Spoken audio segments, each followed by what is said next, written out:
algo que ya lo saben, lo conocen. Falta mi presentación. Vamos a ver algunos detalles.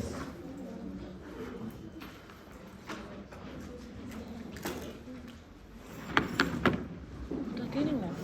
Para entender mejor.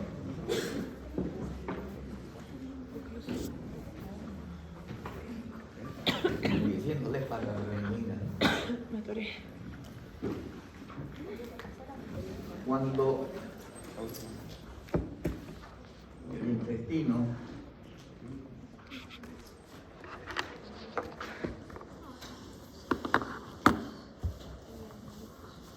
sufre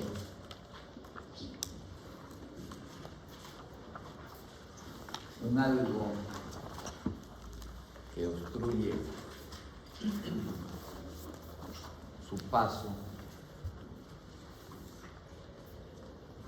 puede deberse a muchas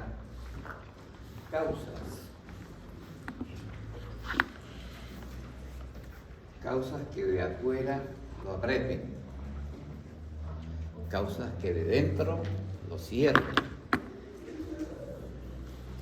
y otro, de alguna manera, procesos en las paredes que también puede ocasionar. Las principales causas pues están ligadas a lo que ya sabemos, a las hernias o depresiones y a las bridas. Son las dos principales causas de infección intestinal. Entonces tenemos las extrínsecas,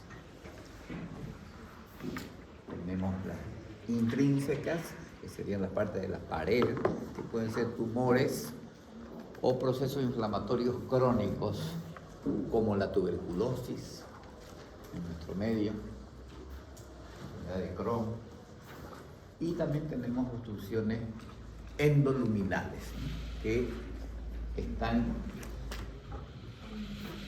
en la luz.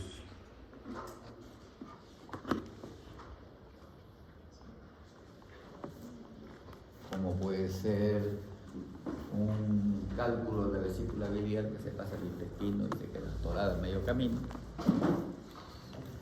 que se llama ilio biliar, o un fitobezoar, que son algunos vegetales un poco voluminosos que pueden provocar alguna obstrucción.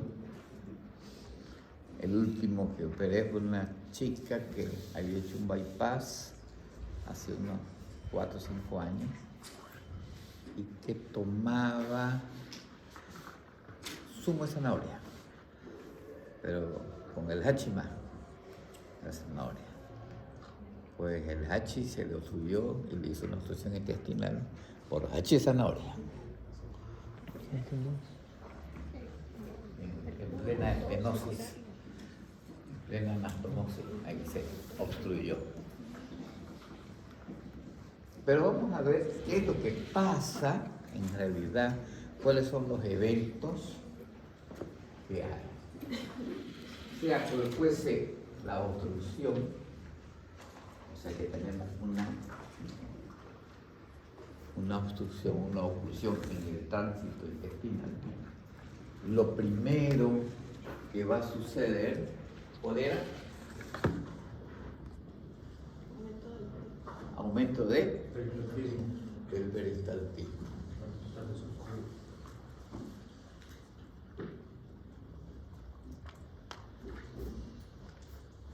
El intestino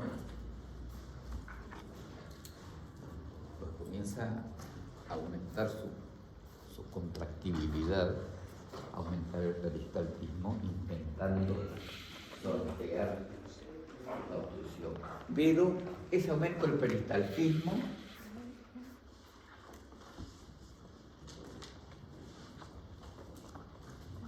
es hacia arriba y es hacia abajo. Y aquí nos puede causar algún problema futuro, porque al comienzo hasta puede tener un poco de diarrea el paciente. Por ese aumento del peristaltismo que se sigue, salta el pedazo y siguen los otros para el otro lado. Y puede, pero muy cortito, lo que ocurre. Lo más importante es el aumento del peristaltismo en esta zona.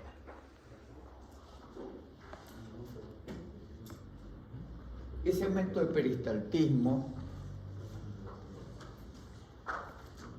tiene algunas características, que es cíclico. Entonces vienen de enviones en enviones. Aumenta el peristaltismo de forma cíclica. Y paralelamente, este aumento del peristaltismo me va a generar una estimulación en el tubo digestivo vegetativa que me va a provocar náuseas, vómitos iniciales. Y como de aquí para abajo está tapado,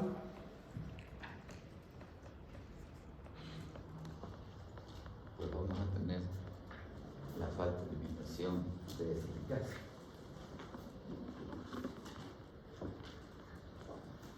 Eso se traduce, como estamos viendo, clínicamente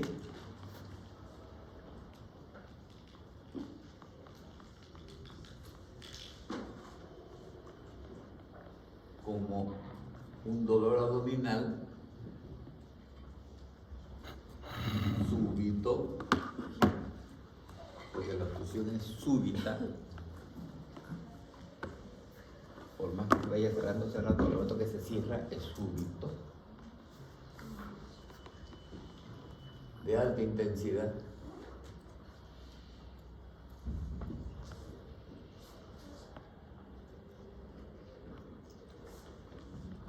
Hipocólico, por lo tanto además tiene corta duración y tiene periodos de calma, por eso que es cíclico, el peristaltismo es cíclico, viene en empujes. Y además, localizado generalmente periumbilical,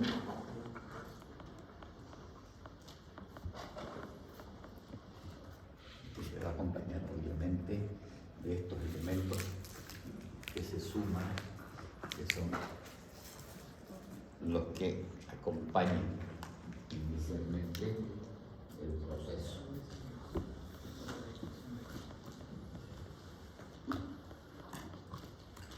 Si por casualidad vemos al paciente aquí,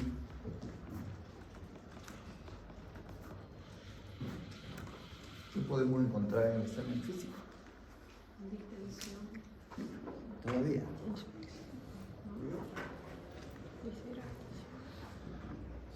Todavía los intestinos no se han dilatado, así que no hay distensión. Se puede ver un abdomen, en la infección no vamos a encontrar casi nada, salvo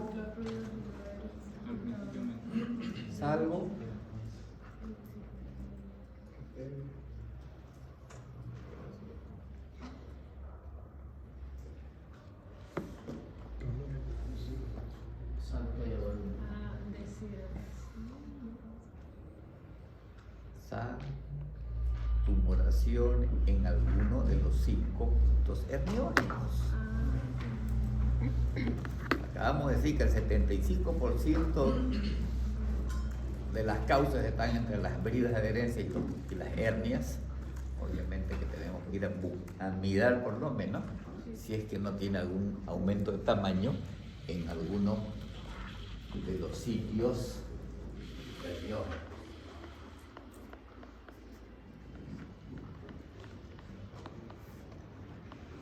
A la ocultación sí podemos encontrar el aumento del ruido. Sí. Es más, inclusive podemos escucharlos mejor cuando el paciente tiene el ciclo de dolor. Cuando el paciente comienza su cólico, ahí los ruidos van a aumentar, ¿no? Porque vamos a escuchar la lucha del intestino de una forma demasiado evidente. Podemos llamar el borborismo, ¿no? Escuchar los ruidos, ¿verdad? Como suena. El problema es que no siempre el paciente llega en este estado inicial, ¿no? Sino que rápidamente el paciente evoluciona.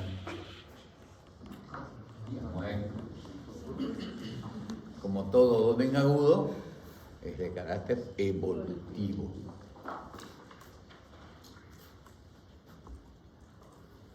¿Se enteraron? El colegio médico estaba haciendo un curso de emergencia y urgencia. ¿No se han enterado? ¿De verdad? Yo lo ignoré.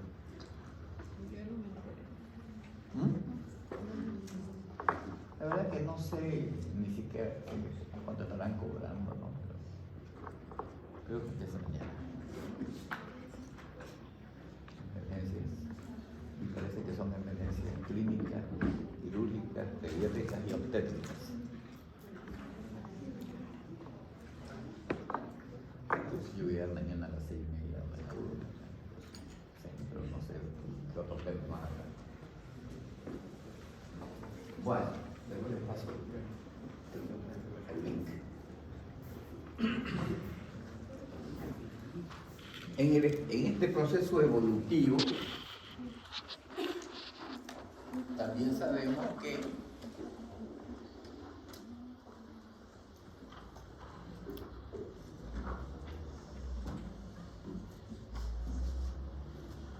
el intestino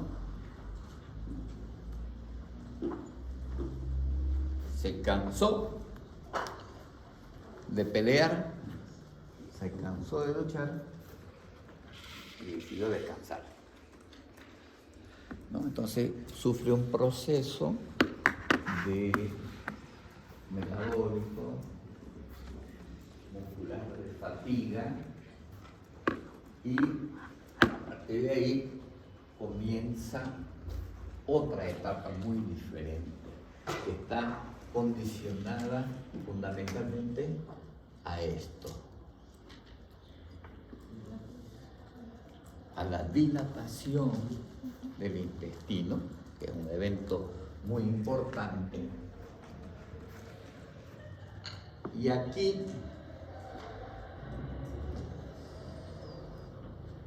al acúmulo hidroelectrolítico que se va llenando. Todas las secreciones intestinales, las secreciones pancreáticas, biliares, todo, se va llenando y no puede pasar. Entonces comienza a aumentar aquí el tema de acúmulo de líquido del espacio extracelular. Tiene, mientras más distal, mayor líquido tendrá acumulado el paciente. Este acúmulo de líquido, estamos hablando entonces de la formación de un tercer espacio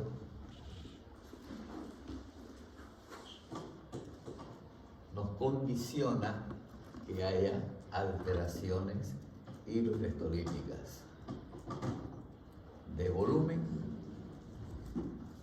inicialmente de concentración y posteriormente hasta de composición, pero básicamente trastorno de volumen y de concentración. Entonces vamos a tener unas alteraciones. En este estado también, en este líquido, esta dilatación, hay un aumento, también hay trastornos en las paredes, ¿no? Y también hay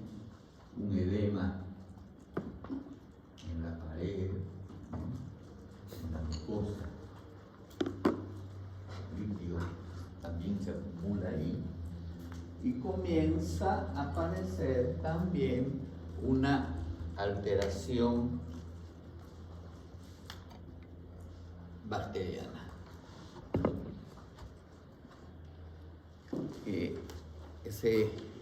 El intestino, pues, obviamente, más distal, más probabilidad que tenemos bacterias que están ahí presentes, las enterobacterias, que aprovechan la situación que hay ahí para hacer una transformación cuantitativa y cualitativa, ambas dentro del tubo.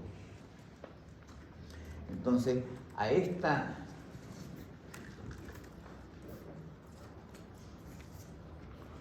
pérdida externa que sigue habiendo, tenemos un secuestro de líquido del espacio propio del abdomen agudo.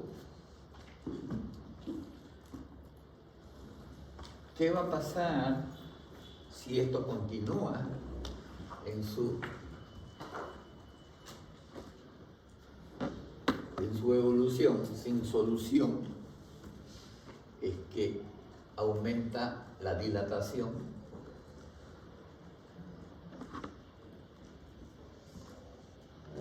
por lo tanto aumentan las presiones intraluminales.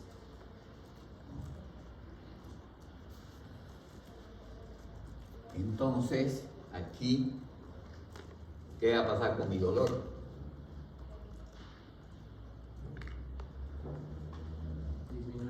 ¿Qué cambio va a haber? Se vuelve permanente Motivo, por la dilatación. la distensión.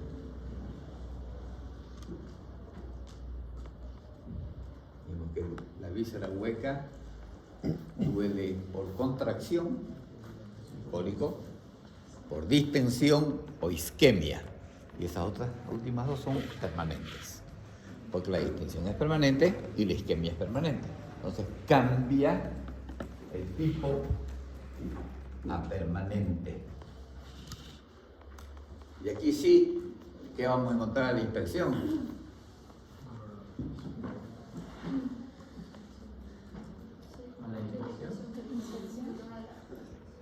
¿Qué dijo? La distensión. O sea, aquí sí, el intestino se cansó y se distendió.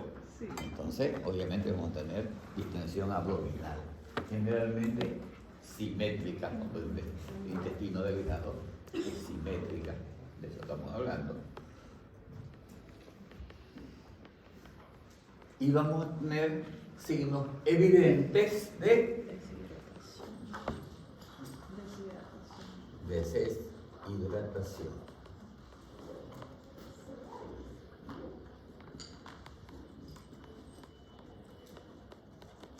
La distensión, los ruidos van a estar disminuidos, van a haber menos ruido porque ya está cansado el intestino, no va a haber tanto ruido, aumenta la distensión.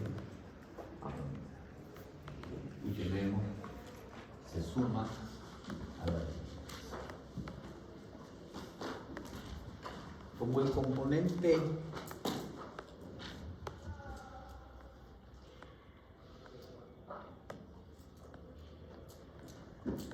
séptico se hace evidente ya en el tiempo, entonces ya tenemos apariciones de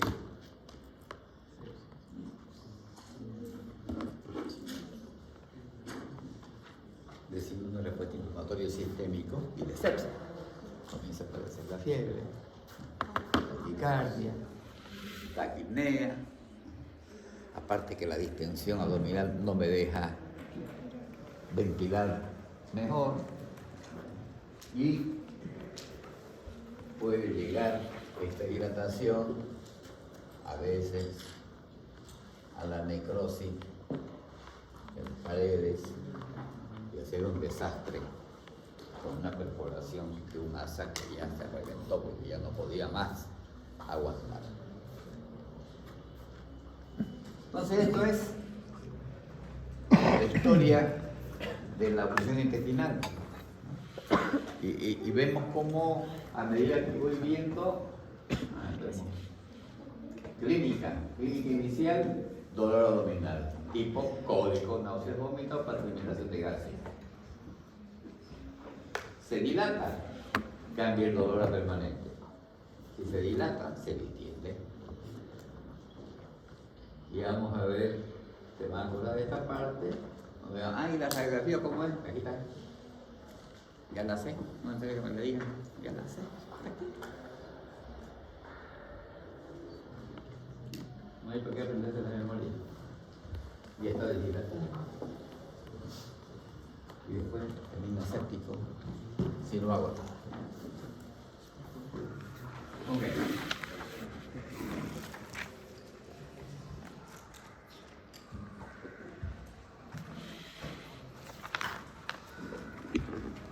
Algunos conceptos interesantes son esto de lo que es obstrucción simple, obstrucción con estrangulación y obstrucción en asa cerrada.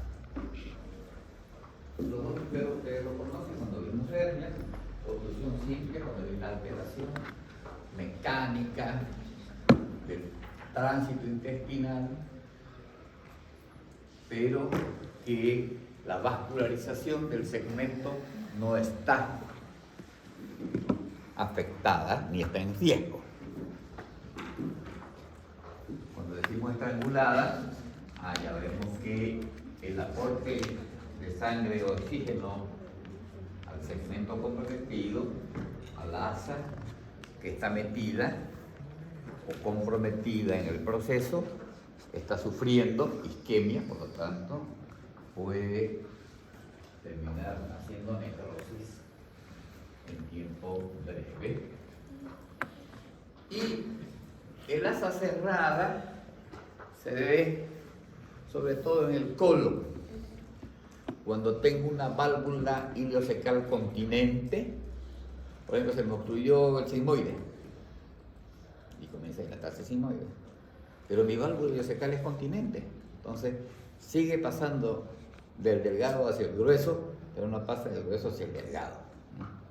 Entonces, ese colon se convierte en una bomba de tiempo, porque el asa eferente sigue mandándole al otro asa que no puede volver.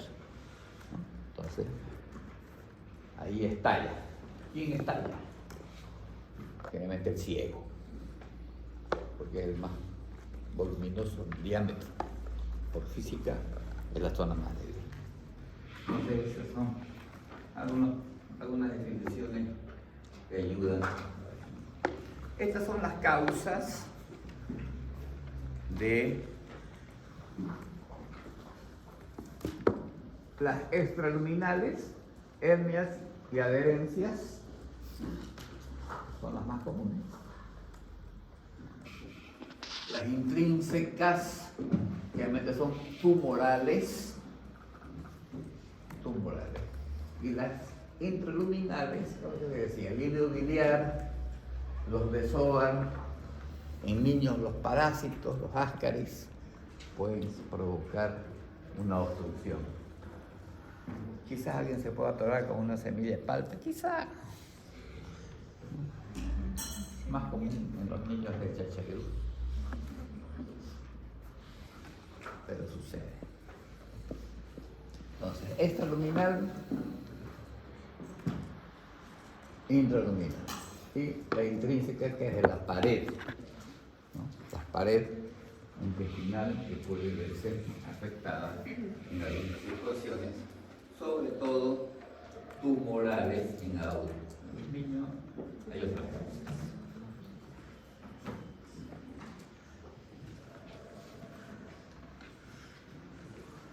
¿Qué sería la A? Por lo tanto es extrínseca, ¿no? ¿Qué es la B?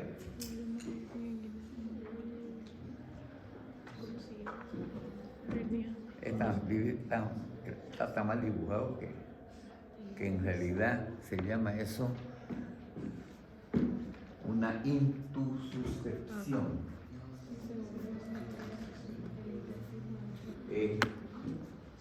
Como se agarrar una manga y meterla al revés la manga, entonces el mismo intestino se mete en el mismo intestino y se cae. ¿Ah? ¿Es de la pared o...? Sí, es todo el intestino. Estaba buscando todo tan enchamarrado puesto, pero es como hacer esto, así. Como si esto se vaya metiendo así, dentro del intestino, dentro del otro. ¿Se ven? Sobre todo en niños se ve la intususcepción. ¿Esto de acá qué será?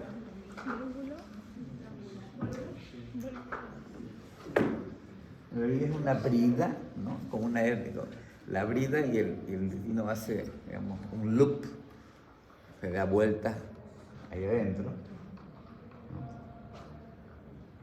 Al igual que ya se hace como un vólvulo intestinal. Son extraluminales, la mayoría de las veces. Bueno, entonces vemos la primera fase con el aumento de la motilidad y aumento de la contractibilidad del intestino. Una segunda fase en la que domina simplemente la dilatación y la formación del tercer espacio. Eso es lo que domina la segunda fase. Y la tercera fase está dominada por, además de ese tercer espacio, la sepsis de infección.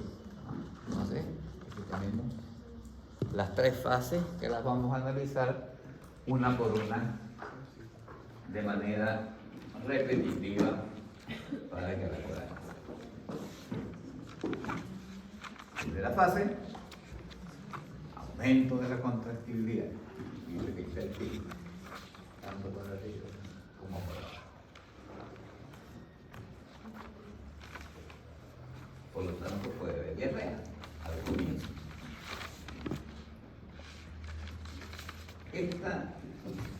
En esta fase inicial o lesional, que también se llama,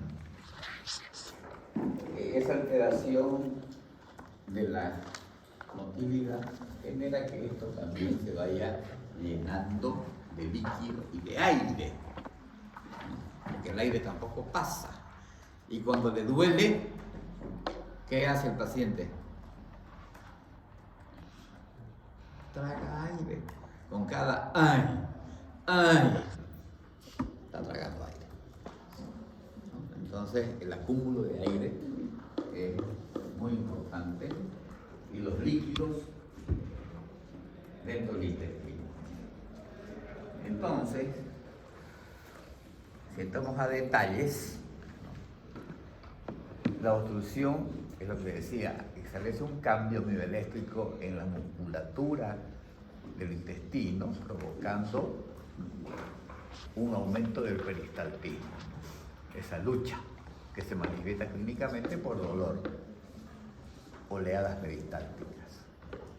Pero después comienza a haber contracciones desorganizadas e ineficientes, que ya comienzan a contraerse y sin sentido, ¿no? Hasta que se cansa, lo cual realiza un acúmulo de líquido hacia arriba y comienza a distenderse las fasas. No hay ninguna novedad, no necesita hacer un brujo para entender una cosa tan simple como esa. El aire deglutido en la parte del acúmulo de los líquidos biliares pancreáticos, la fermentación, todo contribuye a que haya un aumento e incremento de aire dentro del intestino. que es lo que finalmente hace que se dilate el intestino, todas estas 4 causas. Entonces, uno dice, ¿deglute? ¿Aire? Sí, y cada vez que se queja, se deglute. Pero además hay jugos digestivos. Tenemos una hipersecreción refleja, además, para intentar, vamos a decir, como que, ¿no? Si está obstruido con agüita, puede ser que empuje, ¿no? Así funciona el organismo, ¿no? Y lo único que está haciendo es todo ese líquido que sale del intersticial se va al intraluminal, provocando un secuestro de lo que se llama el tercer espacio. Hay gran secuestro de líquido del espacio extracelular en la luz intestinal. Ya no está en el intersticio, está en la luz que está metida. ¿Cómo se altera la flora intestinal? Pues la alteración de la flora es un tema de un cambio cuantitativo y cualitativo que va a sufrir la luz intestinal en este proceso. Entonces, inicialmente podemos ver, como dice ahí, ¿no? Ese estancamiento que hay, ¿no? Comienza un aumento progresivo, sobre todo del grupo de los gram negativos y de los anaerobios, que son los primeros, son bacterias que son oportunistas, son saprófitas del intestino, pero se disparan en cantidad, ¿no? Hay una alteración cuantitativa muy importante, ¿no? Y, con lo que les decía, la mucosa comienza a inflamarse, todo el proceso inflamatorio de ese acúmulo de líquidos, bacterias, dentro de la mucosa comienza, obviamente, todos los mediadores proinflamatorios en la mucosa intestinal comienzan a activarse. Por eso que después, les decía, el efecto de este edema de la pared y de la mucosa, ¿no? Provocado por la respuesta inflamatoria a la obstrucción. ¿Qué pasa en la segunda fase? Decíamos primero, fatiga del intestino. Se cansó el intestino de pelear, ¿no? Disminuye su concentración, su contracción, y comienza a dilatarse. Al dilatarse, sigue acumulando más agua, más aire, ¿no? Tiene más capacidad. Forma un tercer espacio, ¿no? Pero también está vomitando, ¿no? Entonces tenemos una pérdida, además, externa, ¿no? Tanto secuestro como pérdida externa. Si es proximal, pierde más cloro y calcio y lo lleva a la causa metabólica. Si es distal, es mucho más severa porque tiene 7 metros de chinchulín para almacenar cualquier cantidad de líquido. 15, 20 litros tranquilamente en el tubo digestivo. Entonces, la exfoliación de líquidos es muy, muy grande. Esta segunda fase, por tanto, me lleva a lo que ya sabemos. Cuando vimos peritonitis, acuérdense que vimos todo este proceso, ¿no? Que es la presión intraabdominal y el aumento progresivo de los líquidos. Tenemos asas edematizadas. Asa edematizadas. No se acuerden, ¿no? Por favor. El asa se inflama, el asa se edematiza también. Hay una pérdida de líquidos, por lo tanto, hay una deshidratación, por lo tanto, hay una hipovolemia, por lo tanto, hay taquicardia, por lo tanto, hay taquipnea, por lo tanto, hay toda la cascada que significa la pérdida de volumen en el paciente con el desequilibrio en concentración, en sodio y cloro fundamentalmente, y además de la composición con la aparición de la acidosis o la alcalosis metabólica, dependiendo del segmento, si es proximal o es distal.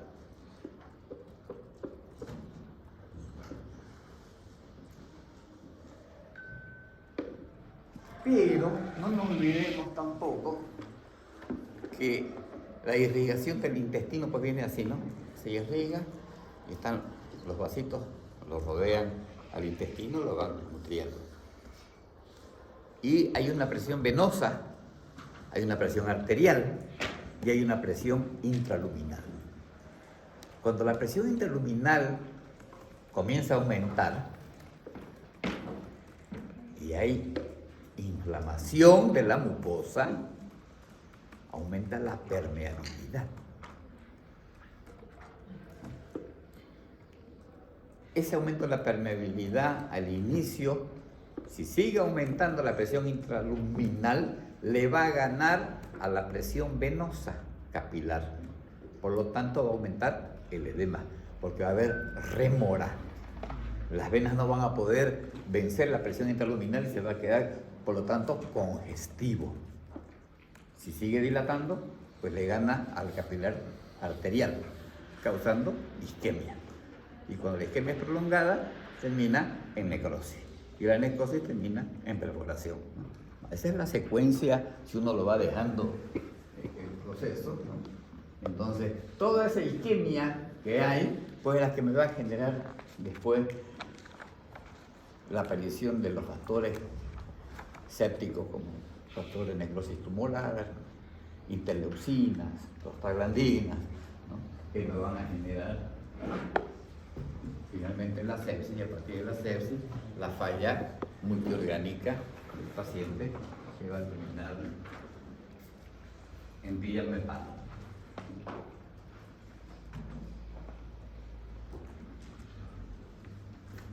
Como si fuera poco, existe el proceso de la translocación bacteriana. ¿Qué es la translocación bacteriana? Es alteración de la flora bacteriana, patógena y endógena. Cuando se rompe esa barrera, ese edema y ese aumento de la permeabilidad de la mucosa hace que las bacterias pues salgan de ahí y comiencen a circular. Y comiencen a cambiar no solamente cualitativas, cuantitativas, sino cualitativas. Comienzan a aparecer las que nunca estaban. Y de allá se vienen para acá porque aquí está más bonito. Aquí hay fiesta, entonces vámonos al intestino. Entonces, esa translocación nos va a llevar al componente séptico, que finalmente es lo que va a hacer la hipovolemia, hipotensión, frío, deshidratación, sepsis, con todo, es por la dilatación. Por lo tanto, la tercera fase, pues,